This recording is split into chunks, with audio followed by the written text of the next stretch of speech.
हम डरते नहीं हैं सच को सामने लाने से। सबूत हमारे पास है और सबूत भी ऐसे कि वीडियो देखकर सिस्टम की असलियत हिल जाए। दबाव, धमकियां, रुकावटें जो भी हो, हमारी कलम नहीं झुकेगी, हमारी आवाज नहीं थमेगी। हम सच दिखाते रहेंगे, चाहे किसी को कितनी ही परेशानी क्यों ना हो। अब जरा ध्यान से सुनिए। रात के घुप अंधेरे में स्वां और सतलुज नदी के किनारों पर अवैध खनन का खेल खुलेआम चल रहा है। रोपड़ नंगल में कानून की किताबें बंद हैं और प्रशासन ने खनन माफिया के सामने पूरी तरह से घुटने टेक दिए हैं। यकीन नहीं होता तो इस खबर को अंत तक देखिए, सच खुद चिल्लाकर सामने आएगा। नमस्कार, आप देख रहे हैं द टारगेट न्यूज और मैं हूं आपका राजवीर दीक्षित। पंजाब का रूपनगर जिला एक बार फिर अवैध खनन के मुद्दे पर सुर्खियों में है।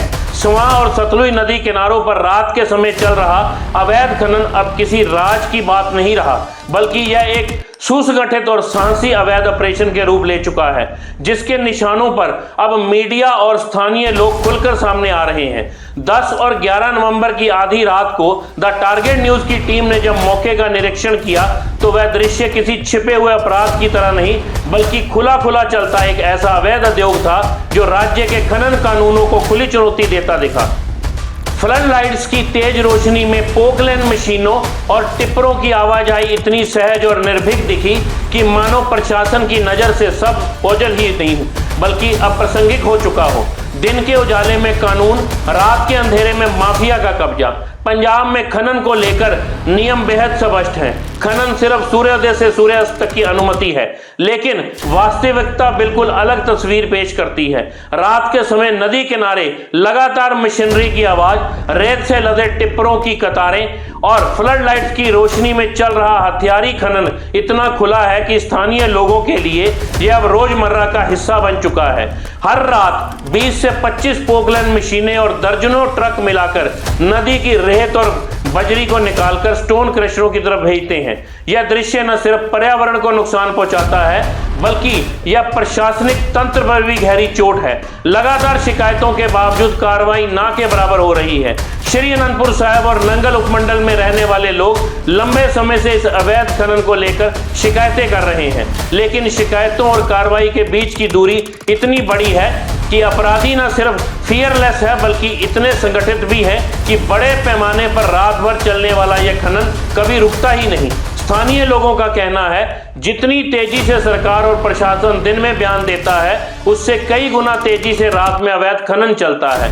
यह भी सुन ले एसडीएम का बयान, मुझे पता ही नहीं था कि फिर शुरू हो गया है खनन। आपको सुनकर कुछ अटपटा लगेगा कि नंगल के एसडीएम सचिन पाठक ने बताया कि उन्होंने हाल ही में 3 पोकलैंड मशीनें जब्त की थी, लेकिन जब मीडिया ने रात को दोबारा शुरू हुए अवैध खनन की तस्वीरें सामने रखी तो उन्होंने कहा, मुझे जानकारी नहीं थी कि यह फिर शुरू हो गया है। शायद अपराधी श्री अनंतपुर साहब में गुरु तेग बहादुर जी की 350वीं शहादत कार्यक्रम की तैयारियों में लगे अधिकारियों की व्यवस्था का फायदा उठा रहे हैं। कड़ी कार्रवाई करेंगे। उनका यह बयान कई सवाल खड़े करता है। अक्सर पत्रकारों से उलझने वाले एसडीएम सचिन पाठक को लेकर आम लोगों में उनके खिलाफ अपनी अपनी राय है। उनके बारे में कहा जाता है वह दिखावे के साथ अपनी ड्यूटी कर रहे हैं। आपको यह बात हजम होती है कि क्या प्रशासन को बकाए पता नहीं था या फिर यह अनदेखी जानबूझकर है? रुकिए जरा, आपको जल्द ही एक ऐसी वीडियो द टारगेट न्यूज पर हम दिखाएंगे जिसमें सीधा सीधा मतलब पंजाब के एक मंत्री के साथ है, जिसके संरक्षण में माफिया के कुछ लोगों ने अपनी संपत्ति सैकड़ों से करोड़ों में कर ली। बाकायदा इस पैसे से खरीदे गए ट्रक ट्राले विदेश में कनाडा की एक ट्रांसपोर्ट कंपनी में चलते हैं। अगर यह बात गलत निकली तो हम अपना न्यूज चैनल तक बंद कर देंगे। रूपनगर के डीसी का दावा, मुझे तस्वीरें देखकर पता चला। रूपनगर के डिप्टी कमिश्नर वर्जीत सिंह वालिया निहायत ही शरीफ छवि वाले व्यक्ति हैं, ने भी प्रारंभ में किसी अवैध खनन की जानकारी होने से इनकार किया, लेकिन जैसे ही उन्होंने मशीनों और टिप्परों की तस्वीरें दिखाई गई, उन्होंने कहा हम इस पर सख्त से सख्त कार्रवाई करेंगे। लेकिन सवाल यह है, क्या बिना मीडिया की मौजूदगी के प्रशासन को कभी यह अवैध खनन दिखाई नहीं देता, या यह सब केवल आई वॉश है? मामला एनजीटी से लेकर केंद्रीय पर्यावरण मंत्रालय तक मजबूत सबूतों के साथ भिजवाया जा रहा है। ग्रामीणों का आरोप है ईडी द्वारा अटैच जमीनों पर भी अवैध खनन हो रहा है। इस कारोबार से जुड़े माफिया के हौसले इतने बुलंद हैं कि भलान और एलगरा गांव के लोगों ने कहा है कि यह अवैध खनन लगभग हर रात होता है। ग्रामीणों ने यह दावा भी किया कि खनन माफिया इतना बेखौफ है कि ईडी द्वारा अटैच की गई जमीन पर भी रेत निकाली जा रही है। यह आरोप इसलिए गंभीर है क्योंकि ईडी जिन संपत्तियों को जब्त करती है उन पर किसी भी गतिविधि को रोकने की कड़ी शर्तें होती हैं, लेकिन सरकार से जुड़े प्रभावशाली लोग ईडी जैसी एजेंसी को भी कुछ नहीं मानते। सतलुज नदी किनारे पर भी वही हालात हैं। फ्लड लाइट्स में जगमगाती अवैध खनन साइट्स। अगमपुर गांव के पास सतलुज नदी किनारे का दृश्य भी बिल्कुल यही कहानी दोहराता है। राज्य सरकार द्वारा रात में खनन पर लगे प्रतिबंध को पूरी तरह नजरअंदाज करते हुए नदी तट पर पूरा इलाका फ्लड लाइट्स में प्रकाशित था। यह नज़ारा एक संगठित बड़े स्तर के अवैध ऑपरेशन की ओर इशारा करता है, जहां कानून का अस्तित्व सिर्फ कागजों में है। स्थानीय लोगों का डर, जो बोलेगा वही भुगतेगा। कई ग्रामीणों ने बताया कि खनन माफिया इतना मजबूत और प्रभावशाली है कि लोग खुलकर बोलने से डरते हैं। उनका कहना है कि यह कारोबार इतना बड़ा है कि इसकी जड़ें बहुत गहरी हैं। विरोध करने पर खतरा भी हो सकता है।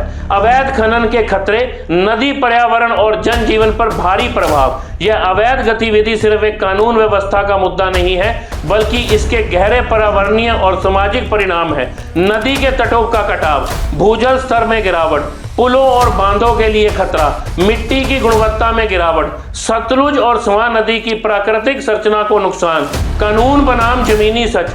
अवैध खनन का यह रात का कारोबार सिर्फ अपराध नहीं बल्कि प्रशासन की निष्क्रियता का प्रमाण है। जितना बड़े पैमाने पर यह चल रहा है, उससे यह सवाल उठना स्वाभाविक है, क्या वास्तव में प्रशासन को पता नहीं होता या फिर यह अवैध कारोबार को पर्दे के पीछे से कोई सुरक्षा मिलती है? द टारगेट न्यूज के सवाल कई हैं, जवाब कहीं नहीं। अब मदद की बारी आपसे है। इस खबर को इतना शेयर करें कि सरकार तक यह मुद्दा गूंज बनकर पहुंचे और हो भू माफिया के खिलाफ बड़ी कार्रवाई, और आपको मिल सके अगली अपडेट सबसे पहले।